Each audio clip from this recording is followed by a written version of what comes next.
Hello everyone, आज बात करेंगे यूपी ट्रिपल एससी पेट एग्ज़ाम के बारे में। कैसा पेपर होता है, इसके लिए क्या क्या एलिजिबिलिटी होनी चाहिए, क्या एज होनी चाहिए, क्या शुल्क है, फीस फॉर्म जो आपकी फ़ीस भरनी है उसकी क्या कितनी फ़ीस होनी चाहिए, क्या लास्ट डेट है, इन सब के बारे में बात करेंगे। इसलिए इसमें लिखा गया है संपूर्ण जानकारी। ठीक है, आगे बढ़ते हैं, वीडियो को बढ़ाते हैं और देखिए, अगर आपको वीडियो अच्छी लगे तो आप ज़रूर लाइक करिएगा इसको। तो इसमें आज हम बात करेंगे क्या क्या टॉपिक देख लीजिए। डेट्स क्या होगी, एलिजिबिलिटी क्या है, एज लिमिट क्या है, फीस क्या है, एग्ज़ाम का पैटर्न क्या है, सिलेबस है। आपको सारी जानकारी इस एक वीडियो में मिल जाएगी, तो बने रहिएगा लास्ट तक। जो इसकी योग्यता है वो हाई स्कूल होनी चाहिए, कम से कम आप 10th पास होना चाहिए। ठीक है, इसके ऊपर आप अगर बीए बीएससी इंटर कुछ भी किए हैं तो आप योग्य हैं इसको पेपर देने के लिए। ये एक प्रकार का इंट्रेंस एग्ज़ाम होता है। ठीक है, इंट्रेंस एग्ज़ाम होता है तो कोई इससे कोई जॉब नहीं मिलती है, लेकिन ये लगाना कंपलसरी होता है। जैसे लेखपाल हो गया आपका, इधर एएनएम हो गया और गन्ना इंस्पेक्टर हो गया, इन सब के अगर फॉर्म निकलते हैं आप फिल करते हो, अगर इसकी वैकेंसी में आप बैठना चाहते हो तो आपके लिए ये एक इंट्रेंस एग्ज़ाम जो है ये आपको पास होना चाहिए। ठीक है, तो आप 10th कम से कम 10th पास होना चाहिए और फिर इसके ऊपर कुछ भी बीए बीएससी कुछ भी किए हैं तो अच्छा ही है, 12th पास किए तो अच्छा ही है। ठीक है, तो इसकी क्या डेट है देख लीजिए आप ज़रा। जो अभी विज्ञापन हुआ है वो 2 मई को आया है, लेकिन आपकी जो पंजीकरण रजिस्ट्रेशन कराने की जो डेट है वो 14 मई है, 14 मई है 2025। यानी कि अभी 7 तारीख है, 14 तारीख से आपके फॉर्म फिल होना शुरू हो जाएंगे, रजिस्ट्रेशन शुरू हो जाएगा आपका जो फीस जमा करने की लास्ट डेट है, सबमिट करने की जो लास्ट डेट है वो 17 जून है। यानी कि आपको पूरा 1 महीने का समय दिया जाता है। ठीक है, 17 जून तक आप इस फॉर्म को भर सकते हैं। अगर आपका कुछ गलत हो जाता है उसको करेक्शन कराने के लिए केवल एक दिन पोर्टल खुलेगा, जो कि 24 जून को खुलेगा। तो आप और उसके लिए एक एक्स्ट्रा फीस भी लगेगी। यहाँ लिखा हुआ है शुल्क समायोजन एवं आवेदन में संशोधन की तिथि। अगर आपको करेक्शन कराना है, कुछ गलत हो जाता है तो आपको शुल्क देना पड़ेगा उसका, और आपको करेक्शन हो जाएगा, लेकिन उसके लिए केवल 24 जून तक आपको ये इसकी एक लास्ट डेट दी गई है। लास्ट डेट फॉर्म फिलिंग की 17 जून है, लेकिन केवल संशोधन करने के लिए आपको 24 जून को मिलेगा। तो बने रहिएगा इस वीडियो के साथ, और वीडियो अगर अच्छी लगे तो आप इसको लाइक सब्सक्राइब ज़रूर करिएगा। अब देख लेते हैं एज लिमिट क्या है, पेट एग्ज़ाम देने की आपका एज लिमिट क्या है। ये ध्यान रखिएगा, ये कोई वैकेंसी नहीं है, जॉब भर्ती नहीं, भर्ती प्रक्रिया नहीं, लेकिन भर्ती प्रक्रिया में बैठने के लिए आपका एंट्रेंस एग्ज़ाम है। ये एक प्रकार का जो सर्टिफिकेट है वो मान्य है, ये होना आपको बहुत ज़रूरी है। ठीक है, क्योंकि इसके माध्यम से काफ़ी परीक्षाओं के लिए आप एलिजिबल हो जाएंगे। जैसे लेखपाल हो गया, वीडियो हो गया, बहुत से ऐसे पेपर हैं। अगर ये पेपर आप नहीं दोगे, अगर ये वाला पेपर पेट का एग्ज़ाम नहीं दोगे तो आप बहुत सारे ऐसे पेपर हैं जिसके लिए आप योग्य नहीं होंगे। ठीक है, तो देख लेते हैं वो भी पेपर कौन कौन से हैं जिसके लिए ये पेट ज़रूरी होता है, वो भी मैं आपको बता दूंगी। ठीक है, जैसे समूह खा है, निम्न समूह गा की सीधी भर्ती के लिए ये पेट ज़रूरी होता है।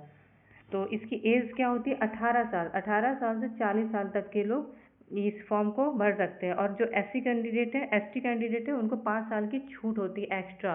40 साल है तो आपको 45 तक आप अगर हैं एसटी कैंडिडेट के तो आप पेट एग्ज़ाम के लिए एलिजिबल हैं। 45 साल के लोग भी इस फॉर्म को भर सकते हैं। और ये जो आपका सर्टिफिकेट है वो 3 साल के लिए माने। यहाँ पे अभी तक नहीं था, जो पिछले पेपर हो चुके हैं वो अभी तक वैलिड नहीं था, लेकिन ये दे दिया गया है। यहाँ पे आप पढ़ लीजिएगा, इसको पूरा दिया गया है यहाँ से लेकर यहाँ तक। 28 अप्रैल 2025 के क्रम में समस्त आवेदकों को सूचित किया जाता है कि प्रारंभिक अर्हता परीक्षा यानी एंट्रेंस एग्ज़ाम वार्षिक रूप से कराया जाएगा, हर साल कराया जाएगा, और परीक्षा में प्राप्त अंक अगले 3 वर्ष के लिए प्रभावी होंगे। यानी कि अगर आप एक बार पेट एग्ज़ाम क्वालिफाई कर लेते हैं तो आप 3 साल के लिए इस सर्टिफिकेट को यूज़ कर सकते हैं, यानी कि मान्य रहेगा आपका 3 साल तक। ये देखिए यहाँ पे प्रारंभिक अर्हता परीक्षा है, होगी है। स्कोर वैध होने की दशा में अभ्यर्थियों को तत्समय धारित वैध सर्वाधिक नॉर्मलाइज अंक के आधार पर आवेदन करने की सुविधा उपलब्ध कराई जाएगी। उसकी शॉर्ट लिस्टिंग उसके धारित प्रारंभिक अर्हता परीक्षा में प्राप्त वैध सर्वाधिक नॉर्मलाइज्ड अंकों के आधार पर की जाएगी। क्योंकि कुछ बच्चे ऐसे होते हैं जो हर बार पेट का एग्ज़ाम देते हैं, अगर अच्छे नंबर नहीं होते हैं तो बार बार पेपर देते हैं, क्योंकि अगर अच्छे नंबर है तो अच्छी बात है, लिस्ट में उनको आगे किया जाता है। इसलिए आपको पेट एग्ज़ाम अगर एक ही बार में आप अच्छे नंबर ले आते हैं तो आपको पेट देने की बार बार ज़रूरत नहीं है। ये आपका एंट्रेंस एग्ज़ाम है, जो आपका ये सर्टिफिकेट है वो आपका 3 साल तक वैलिड होगा। ठीक है, देखिए ये किस भर्ती प्रक्रिया में ये आपका ज़रूरी होगा। जैसे लेखपाल हो गया, ग्राम विकास अधिकारी यानी वीडियो हो गया, अभी लेखपाल की भर्ती आने भी वाली है, तो आप इस पेपर को क्वालिफाई करिए, एग्ज़ाम को, एंट्रेंस एग्ज़ाम निकालिए अपना, क्योंकि लेखपाल की जो भर्ती आने वाली है उसके लिए ये लगेगा, पेट एग्ज़ाम देना अनिवार्य रहेगा।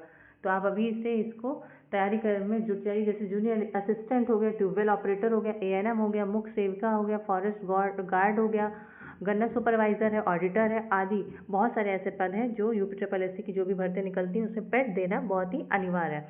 बढ़ते हैं आगे वीडियो में, देखते हैं क्या इसकी फीस क्या है, शुल्क क्या है। अगर जो जनरल वाले हैं उनकी 185 रुपये है आवेदन शुल्क, और प्रोसेसिंग शुल्क 25 रुपये, मिलाकर 185 रुपये आपको ऑनलाइन करने में लगेगा। और जो अन्य पिछड़ा वर्ग है उनकी भी 185 रुपये है। जो अनुसूचित जाति हैं उनकी 95 रुपये फीस है। जो अनुसूचित जनजाति हैं यानी कि ST वाले हैं वो 95 रुपये, SC ST वालों के 95 है, और जनरल OBC के लिए 185 रुपये फीस है ऑनलाइन की। और जो दिव्यांग है उनकी 25 रुपये फीस है, तो बहुत ही कम है। तो ये जो फीस है कोई बहुत ज़्यादा फीस नहीं है, आप इसको पे करके अपना रजिस्ट्रेशन करा सकते हैं और पेपर दे सकते हैं। बढ़ते अगले देखते हैं क्या दिया गया नीचे। ऑनलाइन आवेदन पत्र भरने की प्रक्रिया क्या है, कैसे आपका जो फॉर्म भरेगा वो कैसे भरेगा, वो भी मैं अगली वीडियो में जब फॉर्म रजिस्ट्रेशन शुरू होंगे तो मैं आपको एक वीडियो बनाकर दे दूँगी। सभी फॉर्म फिल करने में आपका पहले रजिस्ट्रेशन होता है, तो वही प्रोसेस सेम इसमें भी है।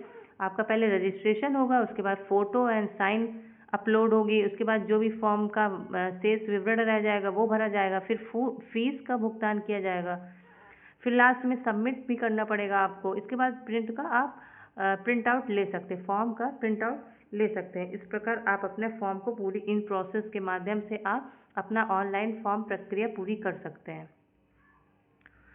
अब आपका पैटर्न क्या रहेगा ये भी देख लीजिए। जो भी आपका पेट का पैटर्न है वो भी देख लीजिए। आपके जो सब्जेक्ट है जैसे कि समान ज्ञान है, जागरूकता है, समसामयिकी है, इसके 30 प्रश्न होंगे, 10 नंबर के जागरूकता होगी, 10 नंबर का 10 क्वेश्चन आपके सामायिकी के होंगे, यानी कि 50 प्रश्न होंगे आपके इस फर्स्ट के, और 50 अंक के होंगे। अंक गणित और DI जो है, अंक गणित 5 नंबर की होगी, DI आपका 20 नंबर का पूछा जाएगा। 20 क्वेश्चन होंगे, यानी कि 25 क्वेश्चन होंगे, 25 नंबर के होंगे। आपका जो सामान्य हिंदी है, अपठित गद्यांश है, 5 क्वेश्चन सामान्य हिंदी से होंगे, 5 क्वेश्चन आपके 10 क्वेश्चन आपके अपठित गद्यांश से होंगे, यानी कि 15 क्वेश्चन आपके हिंदी वाले सेक्शन से होंगे, यानी कि 15 अंक के होंगे। और जो आपकी अंग्रेजी होगी वो भी 5 क्वेश्चन अंग्रेजी के क्वेश्चन पूछे जाएंगे, जो कि 5 अंक के होंगे। जितने क्वेश्चन उतने अंक, ठीक है। इसके बाद आपका जो रीजनिंग है, रीजनिंग आपके 5 अंक की होगी, और 5 क्वेश्चन होंगे, 5 अंक के होंगे, यानी कि टोटल 100 प्रश्न होंगे और 100 अंक के होंगे। इस प्रकार आप अपने पैटर्न में भी आपने समझ लिया, तो आप इस अभी से तैयारी में जुट जाइए। अगर आपको स्क्रीनशॉट लेना है सिलेबस का तो आप ले सकते हैं, और जब फॉर्म फिल होगा तो मैं आपको स्टेप बाय स्टेप बता दूंगी फॉर्म कैसे भरना है। तो आप अपने फ़ोन से या कैफ़े साइबर में जाके आप अपना खुद से रजिस्ट्रेशन करा सकते हैं। कोई ये संबंधित जानकारी अच्छी लगी हो तो लाइक करें, चैनल को सब्सक्राइब करें और शेयर भी ज़रूर करें। Thank you so much.